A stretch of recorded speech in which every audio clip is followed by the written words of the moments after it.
And welcome to the Rick House. This is the Stomp the Tee podcast, and I am your host, Cyrus Farmer. You are watching and listening to a wonderful podcast brought to you after the ending of the first game of the NBA Finals. And folks, we have a lot to get into tonight, so let me tell you what we're going to be discussing. Of course, we're going to be talking about a story that was fairly dominating in the news cycle a couple of days ago, and that's the firing of the New York Knicks head coach Tom Thibodeau. I will give you my thoughts about what occurred, why it occurred, and whether or not it was justified. We will also get into my experience at the Roots Picnic in Fairmount Park here in Philadelphia. I went with the wife, had a great time, but I'll tell you some of the highs and lows and the pros and cons of that entire experience. And of course, we will be discussing everyone's favorite segment. What are you drinking tonight? But first, as we literally careen towards day 87, this is technically day 86 of the Wolf Watch, but by the time this episode is done recording, we will be in day 87 of the Wolf Watch, and the Wolf Gourmet Convection Oven is still unboxed. But I'll keep you posted on that. Let us talk about game one of the NBA Finals. Folks, first and foremost, I have to tell you my thoughts before the game even started. I picked the Oklahoma City Thunder to win the series in 6 games over the Indiana Pacers, and I stand by that prediction. That being said, boy, oh boy, what a game. I'm telling you, Indiana they have a very, very, very rare quality that you don't see in many teams in any sport, and that is the ability to hang in any contest until the very end and make the plays necessary to score, or make the plays necessary defensively, or make the plays necessary to win the game, because that is exactly what happened tonight. The Indiana Pacers, as you all know by now, won game one of the NBA Finals 111 to 110 over the Oklahoma City Thunder in Oklahoma City. And I believe this was the only lead Indiana had in the entire game. It came down to 2 possessions. The first possession was the Oklahoma City Thunder with the ball in the hands of their MVP, SGA, who newly discovered to me is a wonderful player. He gets a mid-range jumper, kind of step back jumper that he misses. Indiana gets the rebound, I think with 9 seconds left in the game, down 1, and who else but Tyrese Halliburton goes down, gets himself open, and hits the game-winning shot, essentially, with 0.3 seconds left on the clock to give Indiana, as I said before, its first and only lead of the ball game for the win. Folks, it was amazing. Let me tell you some of the thoughts I had about the game. It's so interesting for me to watch Oklahoma City play, because when you look at a player like SGA, he gets to his spots, as they say in the vernacular, with relative ease. He doesn't make every shot that he takes, but tonight he was very aggressive. I think he shot the ball like 25, 30 times. Ended up with over 30 points, I believe. Wasn't the most efficient performance in the world, but he was aggressive without feeling like he took Oklahoma City out of their offense. That's what was interesting about watching Oklahoma City tonight. Even when SGA, Shai Gilgeous-Alexander, takes 2, 3, 4 shots in a row on consecutive possessions, it doesn't feel like he's taking them out of their offense because he can get pretty much any shot he wants. Doesn't mean he makes them all. He doesn't. But the fact that he can get the shot with what looks to be relative ease is just very, very impressive. It's almost mesmerizing to watch. That being said, Jalen Williams, number 8, did not have a great game tonight. Chet Holmgren was kind of in and out as far as offensive production is concerned. Oklahoma City seemed to have trouble finishing, much more than I'd seen them deal with in the past. And I have to be honest, Indiana's hanging around. I personally did not feel like Indiana could win the game until they got the deficit down to 1. Even when they got it down to 4 a couple times, I still thought Oklahoma City was going to win the game. When Indiana, which I think happened in the last 30 seconds, when Indiana got the game down to 1, that's the first time I thought, obviously, Indiana could win this game. I mean, it's a 1-point game. I have to say, Tyrese Halliburton, I mean, wow. There is going to be a price to pay if, and this is a huge if, there is going to be a price to pay if the Indiana Pacers win the NBA championship, because Tyrese Halliburton is going to be impossible to live with. Now, look, let's be fair. He said all the right things after the game tonight, and he it was very gracious towards his teammates, so on and so forth. And I have nothing bad to say about Tyrese Halliburton personally, but I do think he's going to be a little tough to take if the Indiana Pacers win the championship. We're a long way from that happening, but little spoiler alert, little road warning for America. If the Indiana Pacers win the NBA championship, Tyrese Halliburton is going to be impossible. Huge shot on his part. I mean, huge shot. That's the thing about Halliburton is, and I'm thinking this the entire game. Richard Jefferson mentioned it a couple times, but even just watching, I'm thinking, boy, Halliburton is being, a little too. I use the same word that I'll use with Anthony Edwards. He's been a little too patient. I think Halliburton took 13 shots the entire game. 13. And the Pacers win with a game-winning shot from Halliburton. I think Halliburton had 16 points in the game. But he knows the rhythm of the basketball game. He knows the rhythm of his team and what his team needs and what they don't need, apparently.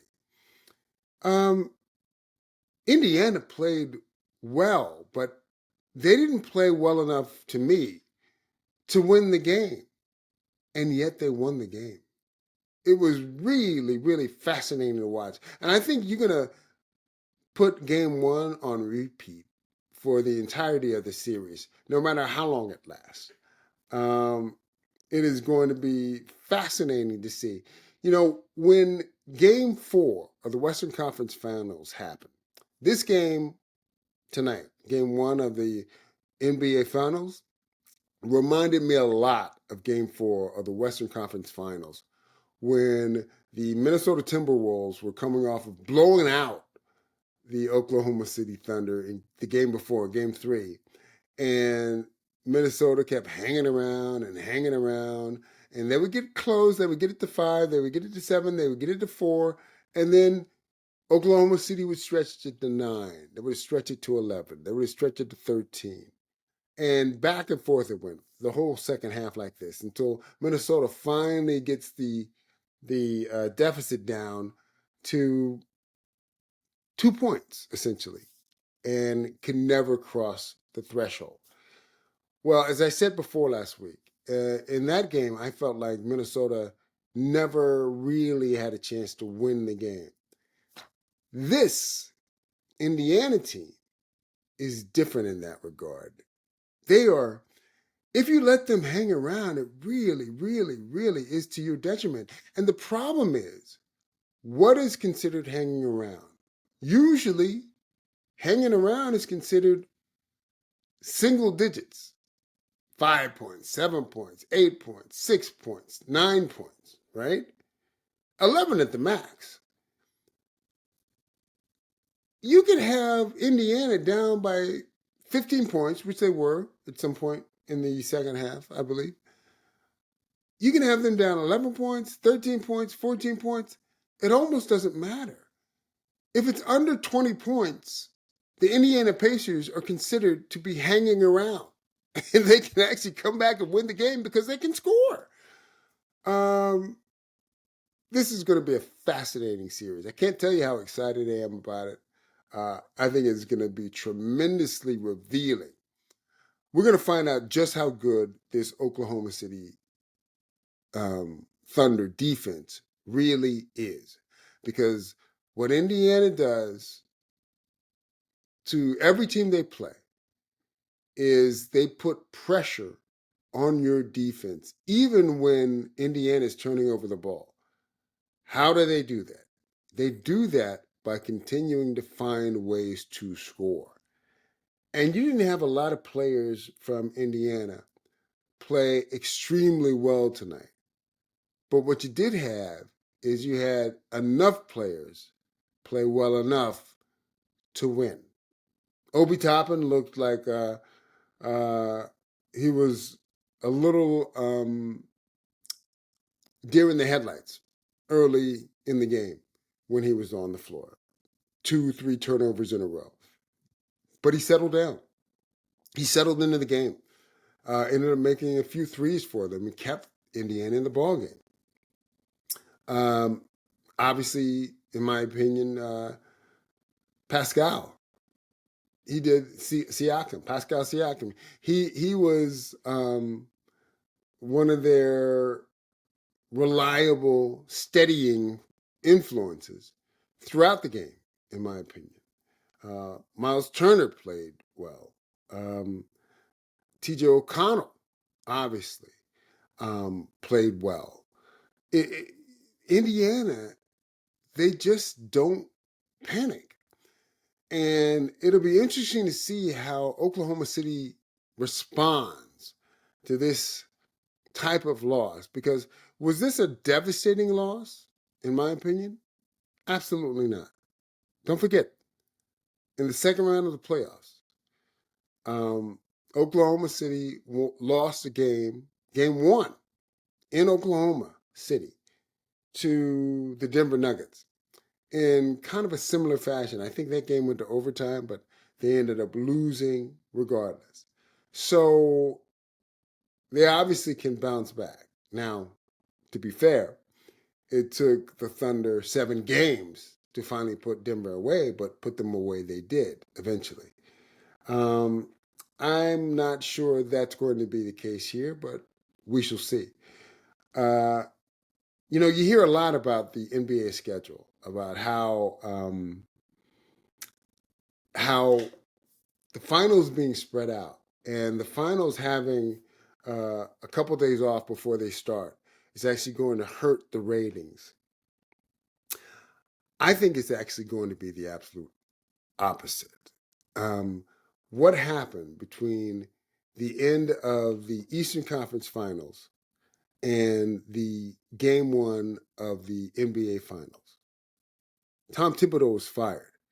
It was a huge story for about a day and a half. We'll get into that later. But it was a huge story. It was on almost every sports show, almost every sports talk show. It was fodder for listeners, callers, hosts, the whole nine.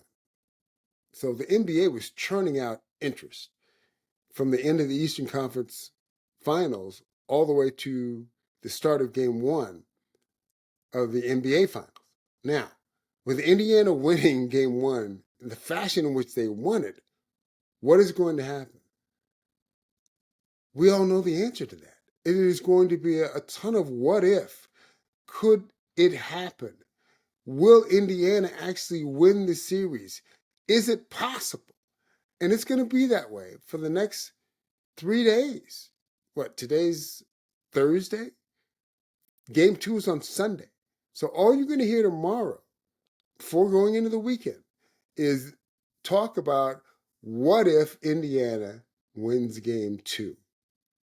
I mean, that's all you're going to hear. And that's a valid question. What if Indiana wins Game 2? The series is going to be fascinating, as we've said on a number of times, number of occasions. But I think this is one of the times where having a spread out schedule versus a condensed schedule really is going to generate even more interest in the actual series, the NBA Finals. So there is that. Now let's talk a little bit about Oklahoma City. Jalen Williams did not play well. SGA played well, although he didn't play and score very efficiently. He played well. Again, we talked about Holmgren.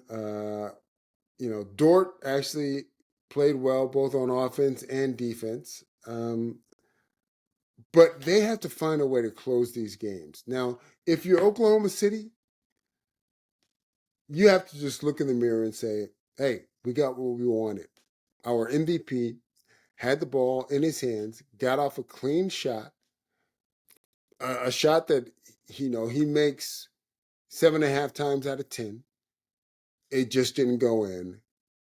What are you going to do? So that's a good thing if you're Oklahoma City.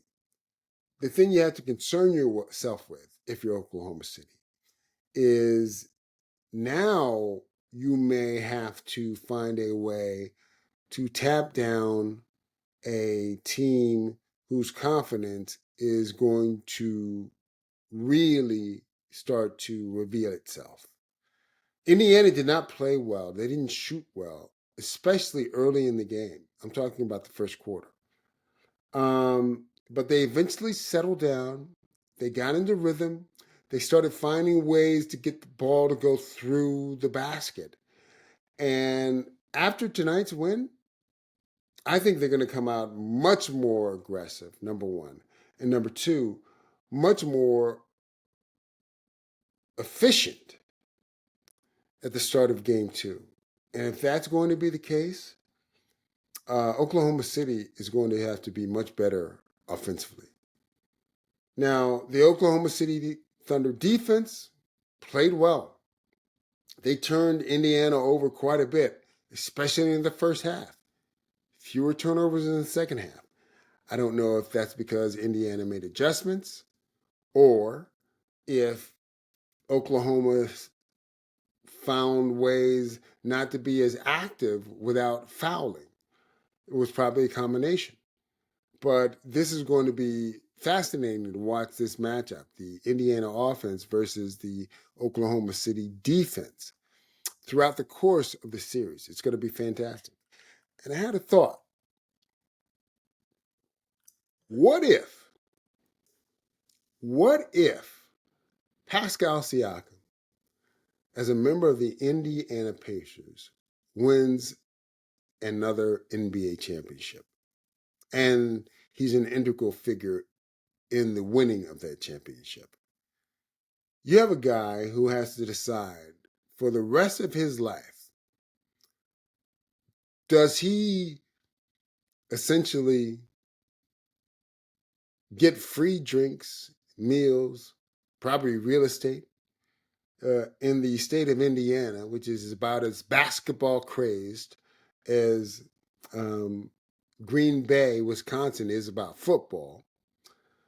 Or does it continue to live, eat, drink, all complimentary in the city of Toronto, where he won Canada's first basketball championship in the NBA?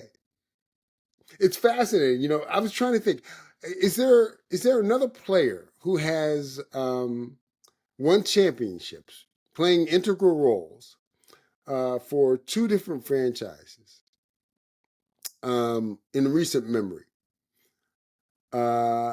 Obviously, there are people who won franchises for more than won championships for more than one franchise.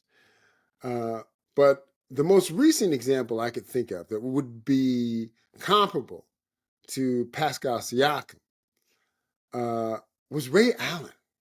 Now remember, Ray Allen won, he was part of the Big Three in Boston when they won their championship over Kobe, Pau Gasol, and the Lakers in 2008, I believe it was.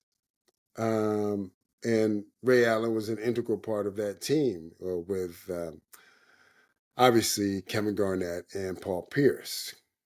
And then a couple years later, Ray goes to Miami to win a championship with LeBron, Chris Bosh, Dwayne Wade, and Ray Allen, with Ray Allen hitting one of the biggest shots in NBA history. I think it was Game 6 to either tie or win the game, that three-pointer that he hit in the corner without stepping on his heel that would have put him out of bounds, that I think sent the game either into overtime or won the game. I forget which one. But it was a big, big shot. Ray Allen, obviously, can eat and drink anywhere in Boston because of that 2008 championship. And obviously, he is a hero, I would assume, in Miami, not only for that shot, but for bringing a championship with LeBron, Wade, and Bosh to that section of South Florida. So I thought that was interesting. Where will Pascal Siakam spend his golden years? Indiana, Toronto, or someplace else in the world? It'll be fun. So that is the wrap up on game 1 of the NBA Finals. Folks, at this point in the program, I would be remiss if I didn't remind you to tell everyone how much you enjoy the Stomp the Tee podcast. We are here for you week in, week out. We give you content you can't find anywhere else. Tell your friends, tell your enemies. Spread the word about the Stomp the Tee podcast. We're here for you. Okay, now, let's talk a little bit about the other big story that happened in the NBA, and that was the firing of Tom Thibodeau, the former Knicks head coach that was fired a couple of days ago. I have to tell you, folks, I was a little confused, to be perfectly honest, about why Tom Thibodeau's firing was such a big story. Yes, Tom Thibodeau was the coach of the New York Knicks for 5 seasons. Yes, they had a winning record during the tenure of that 5 seasons. Yes, they advanced every year, essentially, in the playoffs under Tom Thibodeau, reaching the Eastern Conference Finals this past season and losing in 6. All of those things are true. Yes. But I felt like there was some outrage, I'll say, that Tom Thibodeau was fired after getting his team to the Eastern Conference Finals. How could you fire Tom Thibodeau? I mean, I think it's it's a pretty self-evident answer. The Knicks organization did not feel like Tom Thibodeau could get the team over the hump, not just through the Eastern Conference Finals into the NBA Finals, but through the NBA Finals to win a championship. Look, people get fired every day in this country. It's not that big of a deal, in my opinion. And as good a coach as Tom Thibodeau is, and he is a good coach, is he the only one capable of coaching the New York Knicks? I don't think so. Tom Thibodeau has been fired or let go on 2 prior occasions. He was the head coach of the Chicago Bulls for 5 years and head coach of the Minnesota Timberwolves for 3 years following that, before becoming the head coach eventually of the New York Knicks. Tom Thibodeau wears out his welcome everywhere he's been. This is not a feature that's unique to Tom Thibodeau.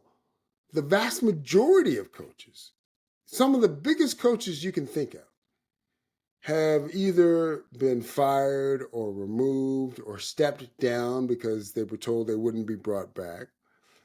Because sometimes your players need to hear a different voice. Now, I personally think, like the vast majority of the basketball world, that Tom Thibodeau played his starters and 1 or 2 people, his first or second player off the bench, way too many minutes during the course of a season, and I think it wore them down. That being said, Tom Thibodeau he's not irreplaceable. I mean, I think his playoff record is 24-23 as head coach of the New York Knicks. I mean, that's something we're going to get upset about. This guy loses his job. I understand. He got the team to the Eastern Conference Finals. Something everyone likes to say, for the first time in 25 years. Yes, that happened. All true. But if you're Charles Dolan, if you're Leon Rose, if you're the New York Knicks Brain Trust, and you don't believe that Tom Thibodeau can get the team over the hump to the next level, then you are well within your rights to make a change. I mean, that's logic as far as I'm concerned. Now, Charles Dolan,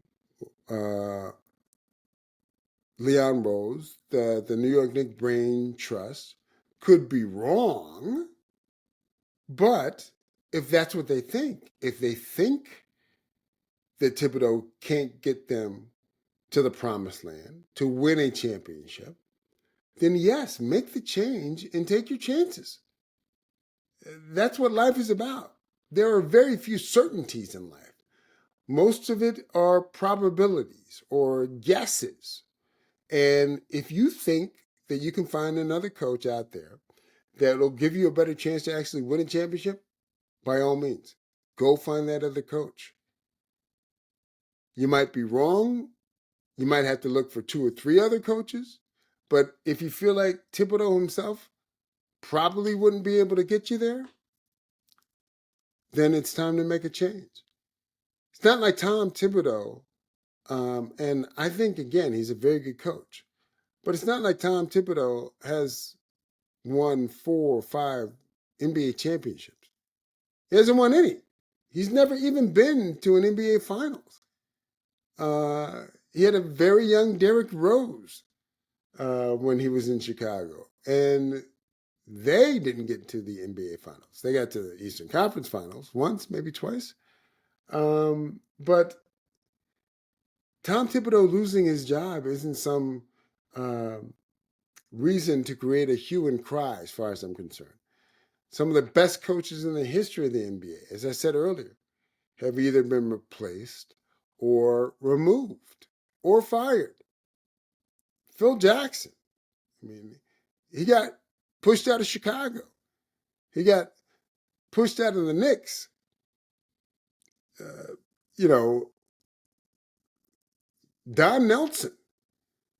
Don Nelson was either fired or removed from Milwaukee and Golden State the first time. You know, sometimes your voice gets stale. You've gone as far, you've taken a team as far as you can take them, as currently constructed. And I believe that may be the case with Tom Thibodeau and the Knicks. Who knows? Only time will tell. But I personally was not overly upset about Thibodeau being fired. Let's see who they replace him with. All right, folks. I want to talk to you a little bit about my experience at the Roots Picnic. It was a music festival. I think this was the 18th year they've held it in Fairmount Park in Philadelphia. And some of the people in the lineup, it's a 2-day festival. Some of the acts that were there were Music Soul Child, Jeezy, Latto, Glorilla, Miguel, Lenny Kravitz, and Maxwell, to name a few. So I went with my wife. Now, some of you may or may not have heard about some of the issues that took place, especially the first day of the festival on Saturday. I'll tell you about some of those. Saturday was the first day of the festival, and overnight on Friday, there was a lot of rain here in the Philadelphia area.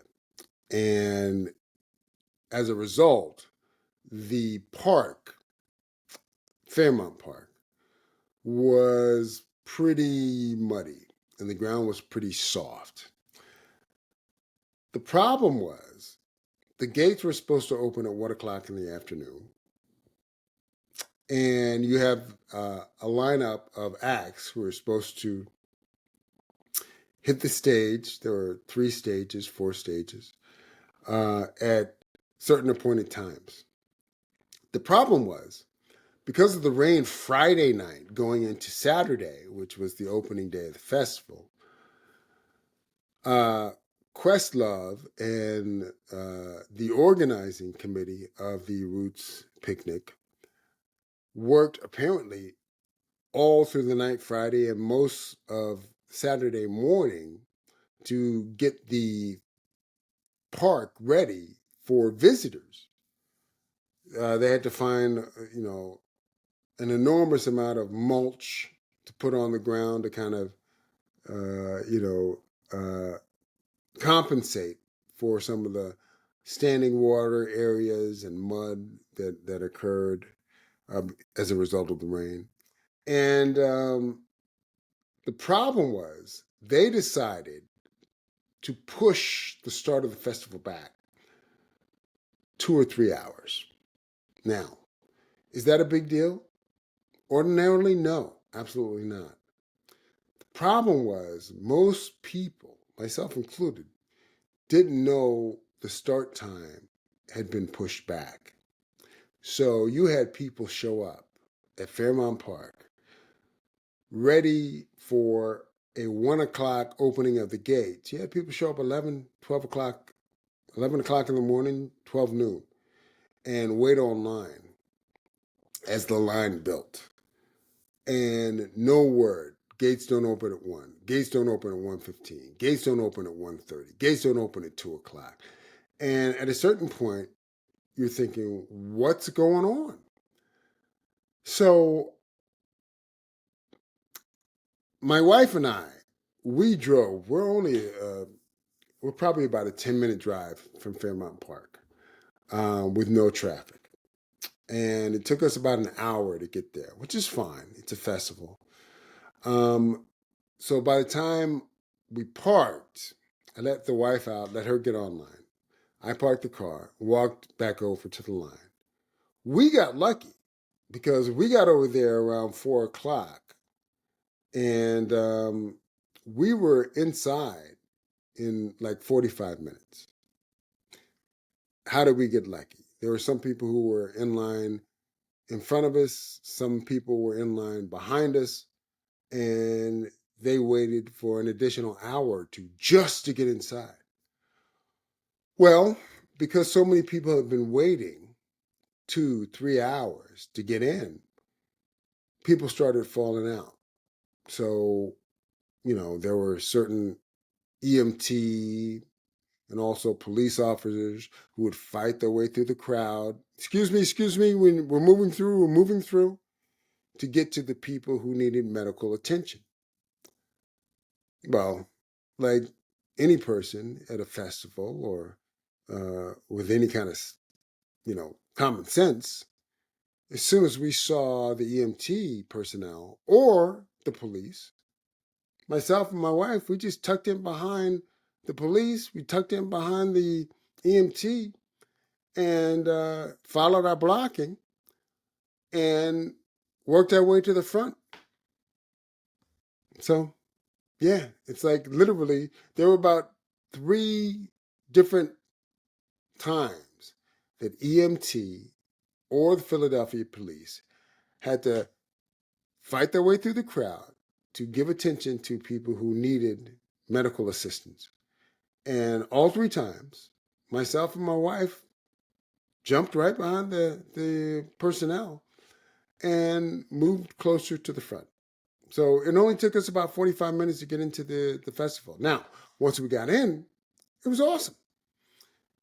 Rain and weather notwithstanding. Now, it was muddy on Saturday, all day Saturday.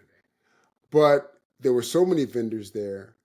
The vibe is just as important as the musical acts when you are at a festival. And the vibe was fantastic. So many people there having a good time, hanging out. It was actually awesome.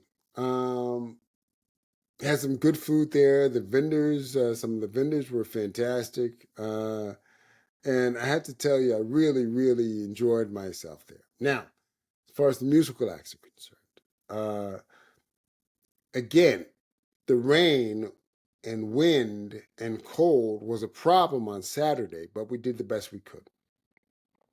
So the best act we saw, as far as like moving the crowd, was Jeezy. And the most heroic performance we saw was Miguel. I happen to be a huge Miguel fan. But Miguel didn't go on stage until he was scheduled to go on at 7:30. Miguel went on around 9:45. And the rain started coming down very early in his set. The wind gusted to about 35 miles an hour. And it was probably 54 temperature in the air, but with the wind chill, 35-mile-an-hour wind gust, it was in the mid-40s. It was very, very tough. But Miguel was up there like a professional, singing, doing his songs, fighting it out with the crowd. Even though people were leaving in droves, he did his set, and I was very impressed with him. Sunday, day 2 of the Roots Festival, totally different story.